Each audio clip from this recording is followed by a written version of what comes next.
In our last video, we went over the ranks and structure to the demonic hierarchy. Today, we look upwards, and we'll be talking instead about the angels. No, not the pudgy babies that you know from those Greek romance paintings, but the actual celestial bureaucracy of the Judeo-Christian religion. There is a lot to cover regarding these heavenly beings, what they represent, how many there are, and most of all, their rank and hierarchy. So grab your wings and let's take off.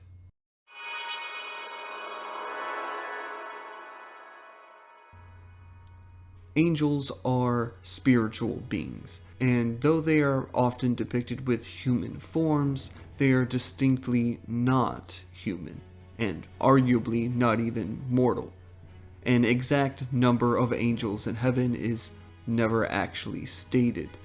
10,000 times 10,000, a common saying in early times to simply mean numerous. All angels were created by God. They serve as messengers, protectors, and agents of His will, the many arms of God's being performing duties for Him.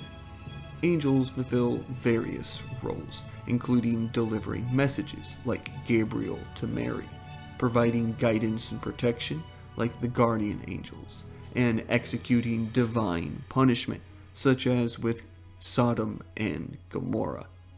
The order and ranks of these beings is not really agreed upon in typical doctrine, but as humans do, we get curious and we want to name, rank, and order things as best we can. This means there's a pile of angelology to look through to discover a breakdown of this heavenly bureaucracy. There are various classifications of angels, most commons including the 4 virtues, the archangels, the 9 orders, and the 72 godly names.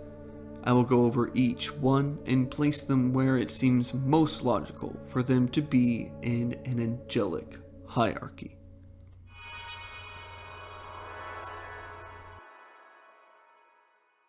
Let's begin by getting into the nitty-gritty of the 9 orders of angels. This is the ranking and structure that most Christians that delve into angelology know, and it is the most commonly held and accepted one by standard Christian denominations. These are organized into 3 triads, each with their own unique roles. The 9 orders of angels are defined by Pseudo-Dionysius. They are organized into 3 triads based on their proximity to God. The first triad, Seraphim, often associated with divine light and love. They are considered the highest order. Isaiah writes of them as having 6 wings that cover their faces and their feet. Unlike cherubim, we don't get told what their faces look like. Regardless, they fly above the throne of heaven, singing praise day and night. Thus, they are one of the closest of angels to the throne of God.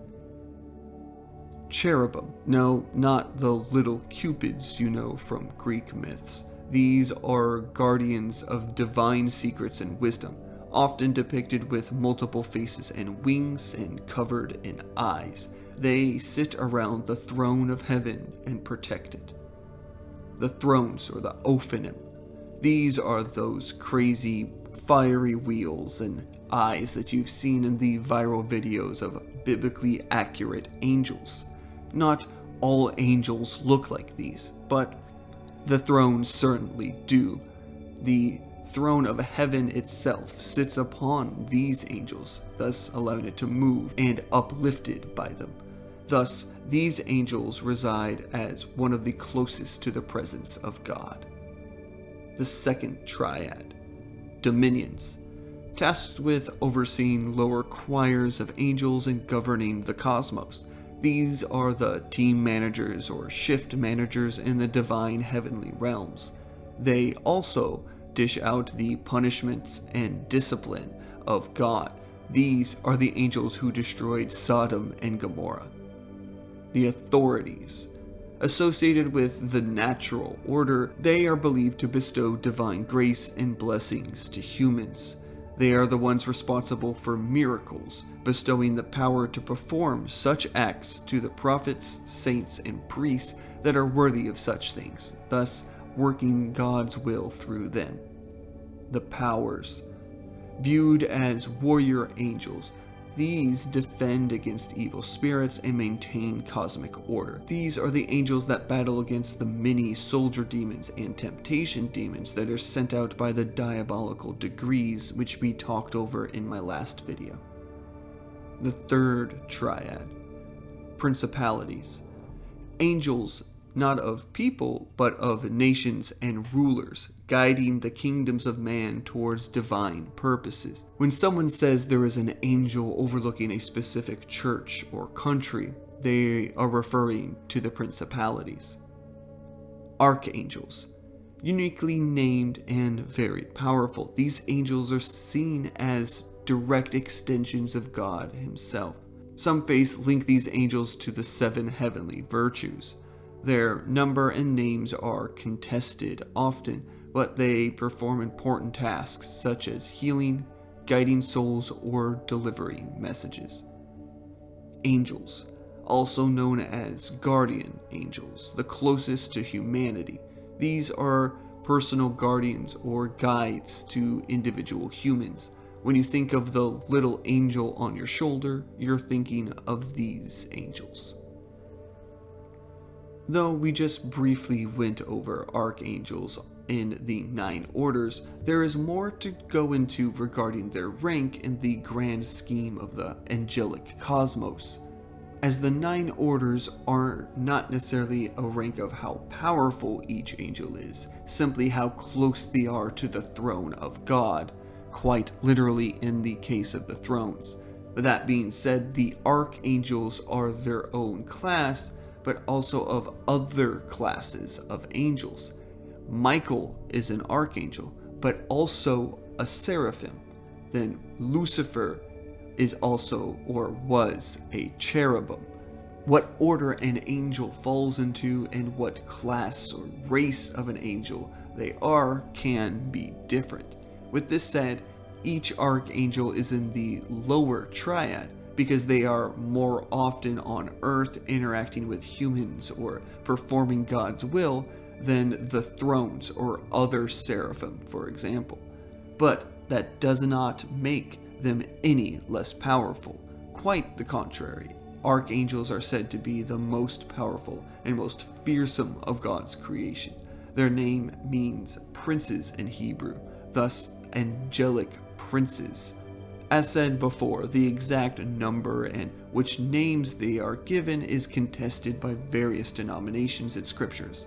The most commonly found 7 archangels, though, are as follows. We have Raphael, associated with healing and guidance. Raphael represents physical and spiritual healing as well as companionship. Uriel, the angel of wisdom and light. Uriel symbolizes the pursuit of knowledge, enlightenment, and the divine spark of creativity. Raguel, known as the angel of justice and fairness. Raguel symbolizes accountability and the importance of community. Remiel. This angel is often associated with mercy and resurrection. In some texts, he is depicted as guiding souls to their judgment. Sariel. Sariel is considered an angel of mentorship and is often associated with divine knowledge. He represents the quest for knowledge and the importance of understanding God's purpose. Gabriel, known as the messenger. Gabriel plays a role in conveying divine messages to humans. He is famously known for announcing the birth of Jesus to Mary. And Michael, the leader of the heavenly armies. Michael represents protection and strength. In the book of Revelation, he battles the dragon, Satan, and leads the armies of heaven in the final battle. The 4 cardinal angels. These represent the 4 cardinal virtues. As well, each angel oversees a cardinal direction. These are mentioned in the book of Revelation, written by John, as the angels that lead the tribulation army that wipes out a third of mankind.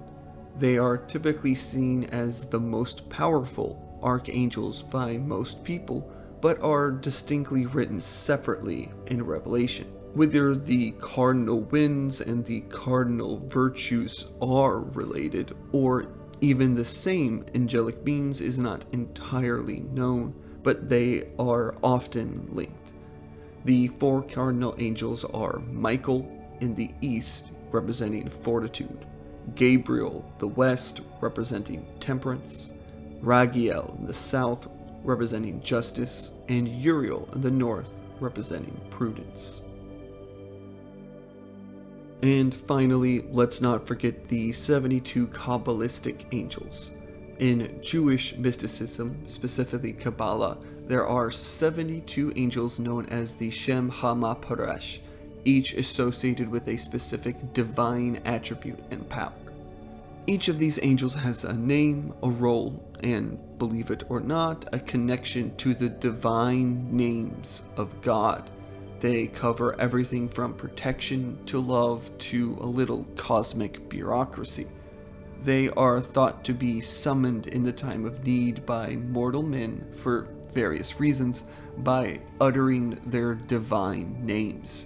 These names are formed by the use of the tetragrammaton, using a 3-letter name as such and then adding either El or Yah, those later 2 being different words in the Hebrew language to give a name to God in various contexts. This gives us 72 unique names.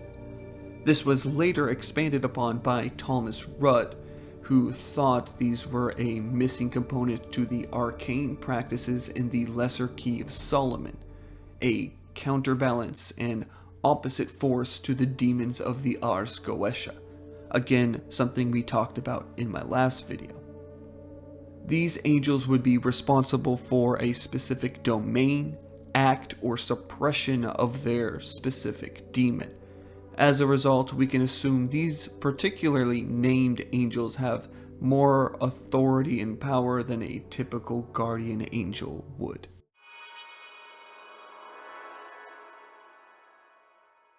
Now that we've done our crash course in angelology, we have the information we need to establish our ranks of angels. Who is at the top and who is at the bottom? Well, let's break it down and figure that out. At the top, we have the 4 cardinal winds: Michael, Gabriel, Ragiel, and Uriel, the 4 divine virtues, and the 4 winds of Revelation. It would be very hard to claim any angels more powerful than these 4. The 7 archangels, the Seraphim, the heavenly princes. These angels are discussed and argued about more than any others, and while we don't know exactly which angels fit this group, it's undeniable how powerful they are. The most commonly accepted heavenly princes are Raphael, Uriel, Ragiel, Remiel, Sariel, Gabriel, and Michael. The Seraphim, covered in eyes and undoubtedly powerful as they fly above the throne of God to protect it. Given their role as defenders of the heavenly throne, it is undeniable the Seraphim are near the top of the angelic ranks. Cherubim. They stand before the throne of God, covering its light and making sure no one gazes upon it. Given that even the former angel Lucifer was a cherubim, and we know how powerful he is, the cherubim place themselves in a strong position in the hierarchy.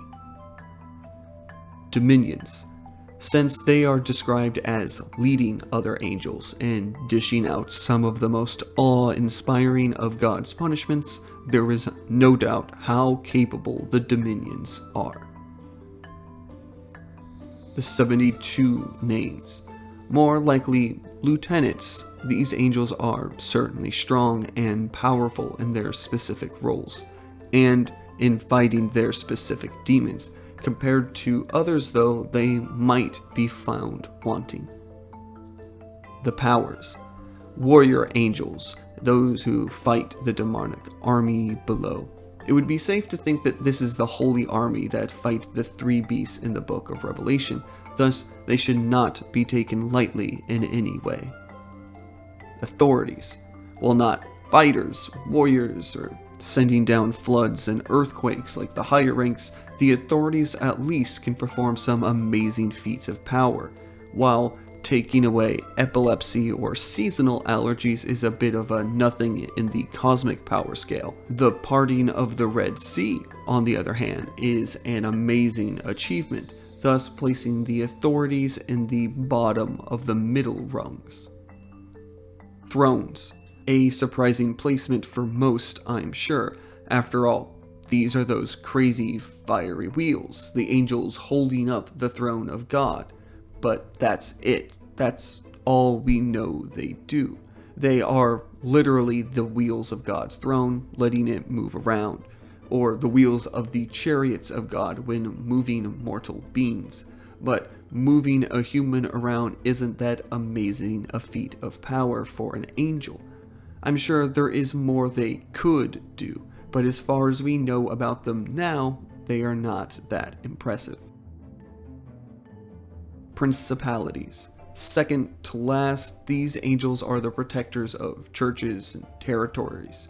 A big task and powerful display if done correctly, but given how many kingdoms, countries, and even churches fall to destruction, they don't seem as powerful as one would first think. Angels.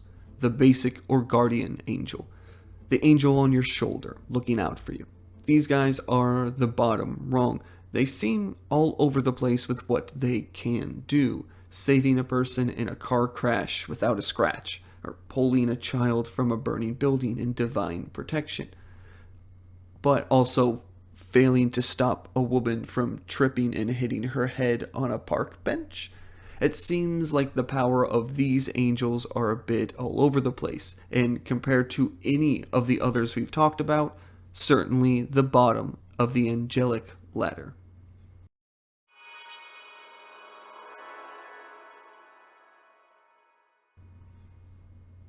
So, that's what I have for you today.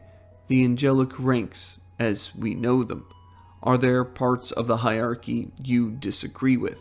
Are there some names or information that I missed? Let me know down in the comments. If you enjoyed the video, give it a like, and please subscribe to the channel for more discussions of lore, myths, and legends. And of course, as always, thank you, listeners.